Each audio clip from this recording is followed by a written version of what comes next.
Where are you? Are you sat in your car or on the bus making your commute to work? Just got home from dropping the children off at school. Or perhaps it's coming to the end of the day, you're doing those chores and settling down for the evening. And there's that thought, what do I want to do? Where do I want to go in my career? And that can be daunting, it can be overwhelming, because it could be the first time you're really thinking about yourself. And that can be hard. But that's what we're here to talk to you about in our podcast, about where do I start? I'm Sarah. And I'm Emma. And we're both careers advisors at Skills Jersey. So you might have been asked that question, what do you do? And it can feel really uncomfortable when you're not proud of what that is that you're doing, or you feel like you've kind of lost your professional or personal identity around your career. But it's moments like that that can really give that kick, that inner voice telling us that something needs to change around this. But that question again might come, just how do I even start around this area? So this is what our podcast is about. Let's get started. Welcome to episode 6, the final episode. We managed to get here. And I think this episode really is kind of looking at, focusing on career changes and that process of changing career, but also bringing in like the themes and topics we've talked about throughout the whole series. So when we look back at values and skills, and we kind of looked at maybe barriers people have faced and how they overcame them. So it's just a real kind of open chat, really. We'll be talking about our kind of careers. We've got our wonderful guest Karen Skelhorn with us as well. So it's just a real open conversation really about navigating that career change as well. Yeah. And I think, most people you speak to will have changed career at some point, maybe more than one. So it's very common today. Yeah. And I think there's that thing that I feel people think it has to be quite drastic. I'm changing career as we go from something totally radical to something totally different, but actually it can be in the same organization, you just move slightly, or it can be drastic, but it's something that we do see quite a lot, isn't it, Sarah, in our job? Absolutely. So welcome, Karen. Thank you. We're really glad you're here. And Karen is the estate management officer at the Ports of Jersey, and like we said, just kind of here sharing your story along the way of your own career. So just to kick it off, could you kind of just explain to the listeners what your role is, what it involves, and your journey here from school? So I work for Port of Jersey. I've been there for nearly 9 years now. I work in the property department and look after all the commercial real estate. I left school and joined the Royal Navy. I spent several years in the Navy doing a HR role, if you like, in civilian terms. Then I took a short career break to look after my children before starting with Port of Jersey. So that's where I'm at the minute. So very varied. So what made you join the Navy, Karen, out of curiosity? Just something I've always wanted to do. None of my family were in it, because you generally find that if family members are in it, their children and grandchildren progress onto that. But no, none of my family were in it. I just fancied something really different, a real challenge. It was, I left when I was 18. I went to Raleigh in Plymouth, done all my training, and then I moved to Portsmouth, where I spent several years around different naval establishments. Okay. And how did your family react when you said, I want to join the Navy? They were quite proud, something that none of the rest of them have ever done. It was an interesting journey, definitely. Something that I am so glad that I done, because I think if I hadn't done it, I would have regretted it. It definitely a grounding for my life skills. Yeah, excellent. It's really interesting to know you did HR role within the Navy, because when people think of the Navy, I think most people would think those front line, on board the ship, all those kind of roles. So how did you come to decide on the role you wanted to do within the Navy? There's certain aptitude tests that you have to do when you join the Navy, but there is an element of choice that you can do. And again, from leaving school, I done a couple of different jobs. I started off in the legal world, if you like, as a legal administrator. And then it kind of just fell into place that the HR role, I did travel a little bit with it, well, not too much. I was mostly shore-based. But there is an element of choice that you can do. But that's something that I decided that would be good for me at the time. Yeah. And within that kind of HR role, I'm really curious, was it that Monday to Friday like you'd get in civilian No, it work? definitely wasn't. It's definitely a 7-day-a-week job. Okay. Because if you're not based in the office, you're doing other duties. Okay. Yeah. And what kind of other duties do they get you doing then? Can you say? Yeah, you have to do establishment duties. So you have to make sure, you're on duty in different accommodation blocks, or you're on duty on the main gate. Right. So it's very much, it's similar to being on a ship, where you would have different duties. You'd have gangway duties and it's things like that. So I didn't stand with a weapon. It wasn't that kind of duty, but there is that side of things as well. If you're ship based, you might be on the gangway with a weapon to be there as protection. Yeah, that's really interesting. I don't know about you, Yeah. I'd never thought about that. No, I'd no. never thought about that side, of the Navy, the ones that are shore Yeah, based. That's really interesting. And was there an adjustment coming out of the Navy and that kind of there definitely is. Yeah. structure? I think the longer you spend in, the longer it takes you to demilitarize yourself, if you like, become a civilian again. There is a definite time frame that takes. When I did leave, it took me a long time to find another job, and I don't know whether it was because I was in a certain area, or maybe they didn't want to employ a military person. But it did take me some time to find another job, and that's why I kind of took some time off, had a family, raised the family, and then decided on the career change. And the career change for me was, it kind of fell into place. I wasn't looking, because I went back into administration, which is pretty much what HR is, really. It's very administrative. But yeah, there is a definite process of coming out of the Navy or any military service.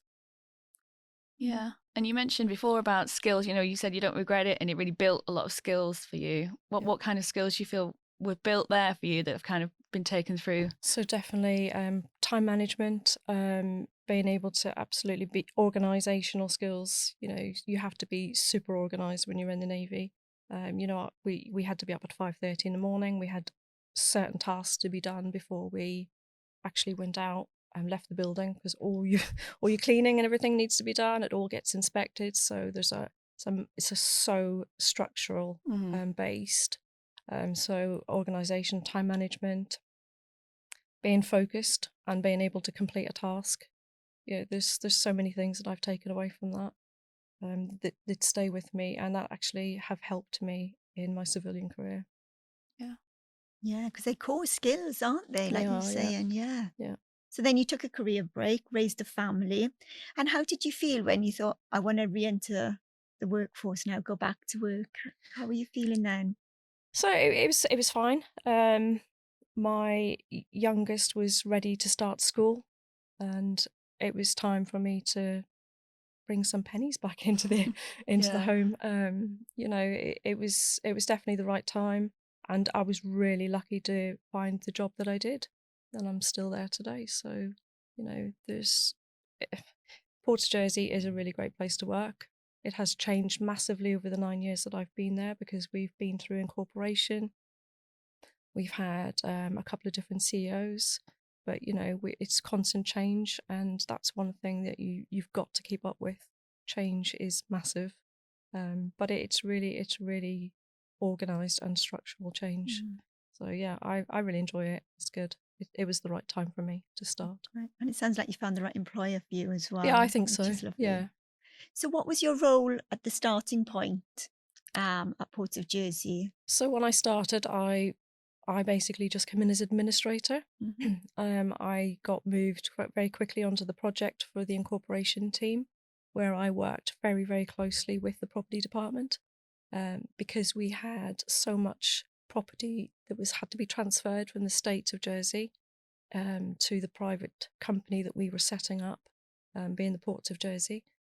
So I worked closely with them on all the different asset transfers, all the boundary walks, the mapping of all the different areas that needed to be transferred. And I worked for administration for about 2 or 3 years before I got transferred into the property team itself, where I ended up with a really great opportunity to move on to my courses and do do what I'm doing now. Mm. Mm. So you mentioned courses. So you undertook further study I while did. there? I did. I signed myself up initially for a 2-year HND in property surveying, and when I got to the end of it, the university offered me the chance to transfer onto the BSc and finish the actual degree. So I spoke to my family, I spoke to my boss, and my boss's attitude was, "Well, you've come this far. Why would you not finish it?" All right, okay then. So I did. I decided, I'd done 2 years. I'd got really good grades, and I just enrolled myself onto the next 2 years. I was like, it was a bit like, what are you doing? But I done it, and I'm really proud of myself, because I never thought that I never went to university when I was, I left school straight away and went to the Navy. So I never thought it was possible. I never thought I could achieve something like that. So yeah, I was really super proud of myself when, I actually finished it.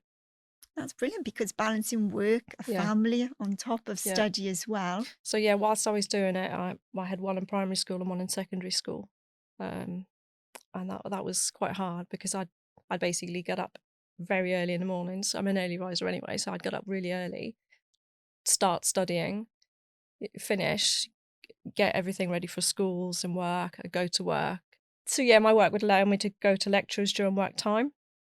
So I had 3 at the beginning, 3 a week, and then I'd go back to work. And then once work had finished, I'd, get the kids sorted, get them dinner, and then I'd study again in the evenings. So I do all my assignments and my self-studying either early morning or in the evenings, or my assignments and online assessments. So yeah, it was pretty tough, but Yeah. like say, the skill sets from the Navy have really helped me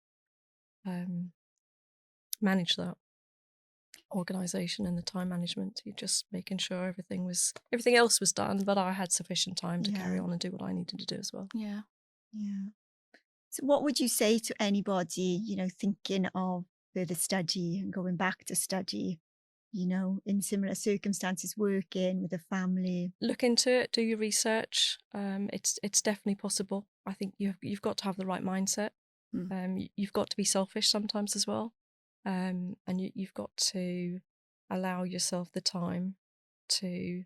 Sometimes, for depending on what age you are as well, I think you will have to give up some social time in order to achieve the end result. And you said about, this not been to university before or doing it. So if someone had said to you, when you were 18, like, oh, one day you'll have a degree in this, how would you kind of feel? Did you feel a lack of confidence around that kind of level of education, or was it kind of excitement? Or I think it was probably family orientated, actually, that probably family put me down a lot and thought that I would never achieve such an accomplishment. But in my head at the time, when I was 18, I never wanted to go. I finished school, I went to college, and yeah, a university wasn't an option for me. It wasn't what I wanted to do then. I wanted to go and explore the world. And that's why I kind of put it off. I never thought I would actually achieve it, but I thought the Navy was it for the be all and end all for me. But yeah, I'd done my time, I'd done what I wanted to do, and then I moved on, which was right for me at the time. yeah, and I think that's great, because I think there is a lot of pressure when you're kind of, when you have to choose your GCSEs when you're 9, and it's kind of constant choices to make, isn't it? And I think something we always kind of reiterate as well is, it's not, if you don't go to university now when you're 18, that's not it. No. That's not, doesn't mean you're never going to get that degree. No, absolutely. Yeah. We had so many different age ranges on our course. Young people as well that hadn't gone to university for whatever reason. They were on our course, distance learning. But I think distance learning also gives you the opportunity to work, and I think that's what really helped me out. I studied and I worked, and I put the studying into practice every single day, and I built on that experience and knowledge, which was really beneficial.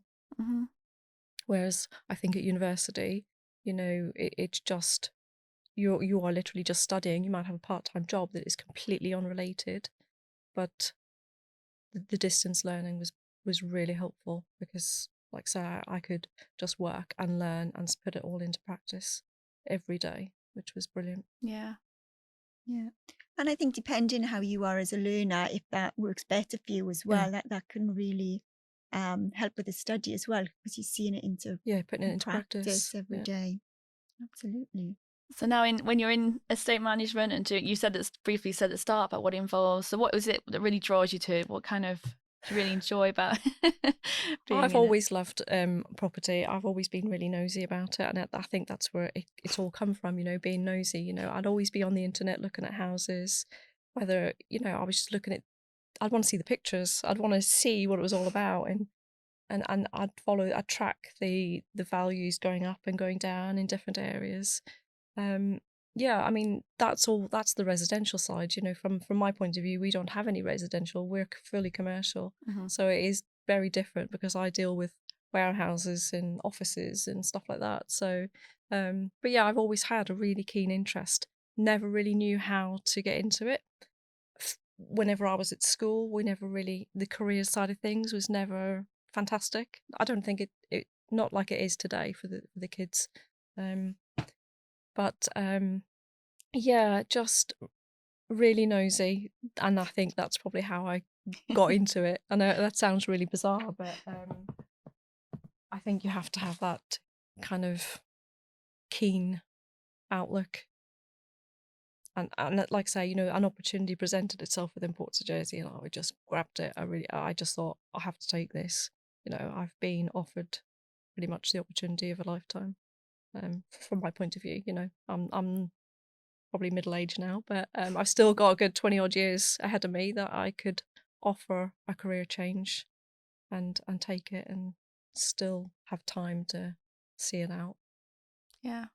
And it's interesting because I think, especially when you think of property and jobs around that, instantly people might think of estate agents. That's kind of the front line that people mostly would maybe deal with or know of. But it's really interesting. You just saying you have so many properties on your portfolio. Yeah. People might just think, oh, surely it's just the airport and other things, but you've got loads kind of going on. Yeah, I mean the other thing that goes alongside it is all the rates.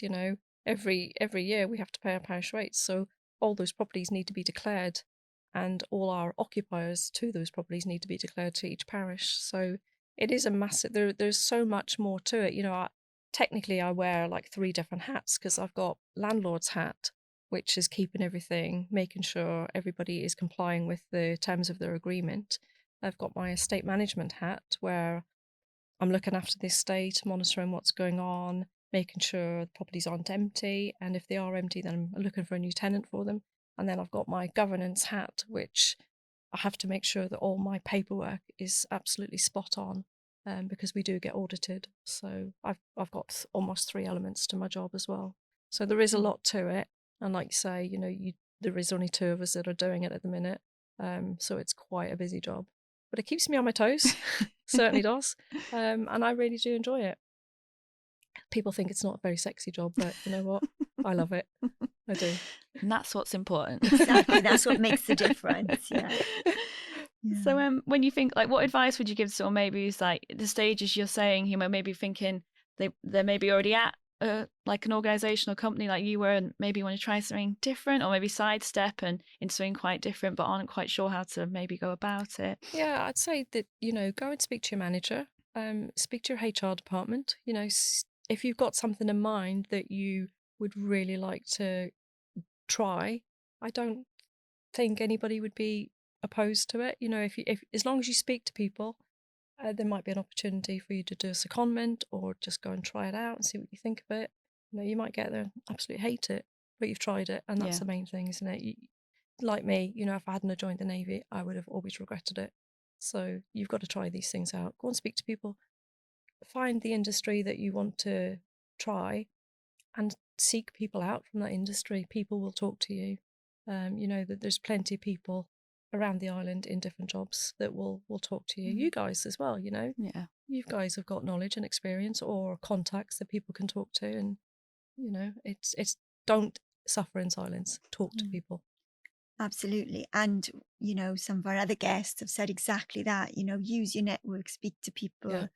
Yeah. If you don't know anybody, um, then if you're in Jersey, you can come to Skills Jersey and see if we've got any contacts, but speak to people. Yeah, absolutely. Definitely. Yeah. Yeah, because the more you talk to people, you realise the routes people have gone to get to different things are just so radically different and radically. I think some people can be a bit embarrassed about an idea they have of how they want to move into something else, or especially we sometimes see people who it's been their dream, for a really long time, and to actually vocalize that is quite a big step because they've just kept it in, and they can feel a bit like, oh, are they just going to laugh at me and say, oh, you stop being ridiculous? How can you ever achieve that? But just breaking it down and starting those conversations. This podcast has been all about finding your starting point. And I think just listening to you, Karen, your starting point was the Navy and, for the reasons you gave. And I think personally as well, my starting point, yes, my values were underlying, but it was my interest to travel, my starting point. And like you said, you wanted something different as well, didn't you? Yeah, So I wanted adventure. Yeah, me too. I can certainly, resonate with that because I wanted adventure. I wanted to travel. So my career actually started in tourism. I'm working in tourism for holiday companies, and then local government in the tourism department. Because I wanted to travel, and then changing to a career that I'd never even heard of. It was a chance meeting with somebody who said what she was doing. She was teaching English as a foreign language. And I was like, whoa, is that a job? And what? You can travel? This is amazing. Sign me up. Where do I qualify? And I did a short course and I was off. But I think you do pick up on things that you like doing, like you did yourself. I liked working with people. I like making a difference. So those were underlying, like you said, property. You'd always had an interest in property. So I think you have got interest, but you have got values. They might shift in priority, but for me, it was travel, adventure. And then when I felt I'd done that, then I was ready to look a bit deeper and think, actually, I want to make a difference. Well, how do I want to do that? And then that guided me to get to where I am today. But I think it's all been stages. I don't know about you, Emma, and you, Karen. It's all been stages, I think, that have, experience of layer upon layer, like working with people in tourism, traveling, helping people, teaching. Yeah. English as a foreign language as well. And I enjoyed teaching, and we do a number of workshops now. So that's really helped.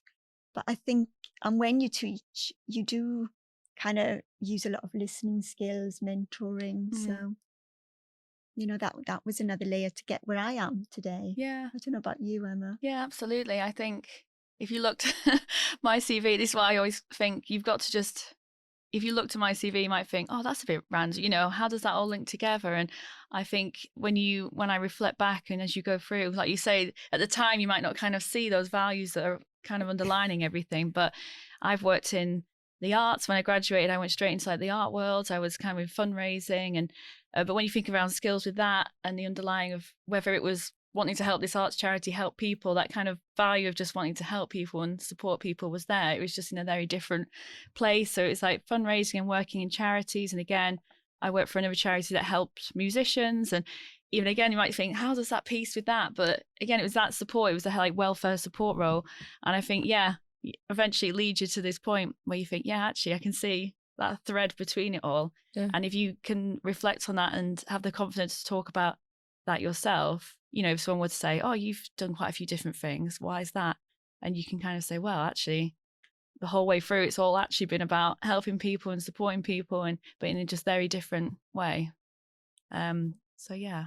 And I think, I only moved to Jersey about 6 years ago. And I think when you move somewhere new, it takes a while to like get used to how things run and who's doing what and what exists where. So I have mostly worked in charities before I moved here. So when I first moved here, it's like looking at who's doing what's happening. So I think, you never know what's going to happen in your life in terms of moving where and why. So you have to take that into account as well. But Yeah. My experience from the Navy, I now put that back into a volunteer community role. So because I volunteer with the Jersey Sea Cadets. Oh, okay. So I've actually used that experience as well, just to put back into the community for, we've got 150 kids on our books. So That's brilliant. it's for me putting something back as well, Yeah. So. Yeah. And I love that. Be nosy. That's my takeaway. Yeah. Just be driven by being nosy, because that's quite a Totally. good, you could add that to everything, isn't it? Go talk to people. Yeah. Be nosy. Find out what they do and just Well, if you hear don't ask more. questions, you'll never find out, will Yeah. you? So yeah, I'm a kind of why girl, why, Yeah. but why? Yeah. So yeah, definitely ask questions. Maybe not. We won't snoop around people's houses. Just ask them. No, Not don't be nosy seen around. poking through windows. Just ask them questions. So I think taking away from this episode is just to say, have confidence in yourself. It can be easier said than done sometimes, depending on the experiences we've had within our lives. But just take the pressure off yourself. If you are thinking you might want to do something different or not know what you want to do, just take the pressure off and just say, I'm going to start exploring and have those conversations with people. Yeah. Breaking it down. Breaking it down. Yeah. Absolutely. Yeah. And be nosy. Yeah. Be nosy. Awesome. Well, thank you so much, Karen, for today. It's really, we always say to everyone, it's really nice to you can be quite personal, just sharing your journey with people. So we really appreciate it. So You're thank welcome. you. And yeah, last episode of the series. So it's a big thank you to everyone who's been part of this. So all the amazing guests we've had on every episode. We really appreciate all the time. Everyone in the team here, so Stephen and everyone at the studio, absolutely their skill is patience, because has to be patient with us as we learn the ropes of podcasting for sure. So thank you so much to you guys. It's all really appreciated. Yeah, thank you. And to you, and again, the listeners, I hope you've all gained something from this. We've kind of explored lots of different areas, but as we've said the whole time, if you're resident in Jersey and you want to talk about anything that we've talked about or any part of your career where you're at, please just reach out to us and we can book an appointment to sort that out. Yeah. But thank you for being part of the journey. Yeah, thank you. Thank you for listening to today's episode of the Where Do I Start podcast, brought to you by Skills Jersey. We hope you've enjoyed it.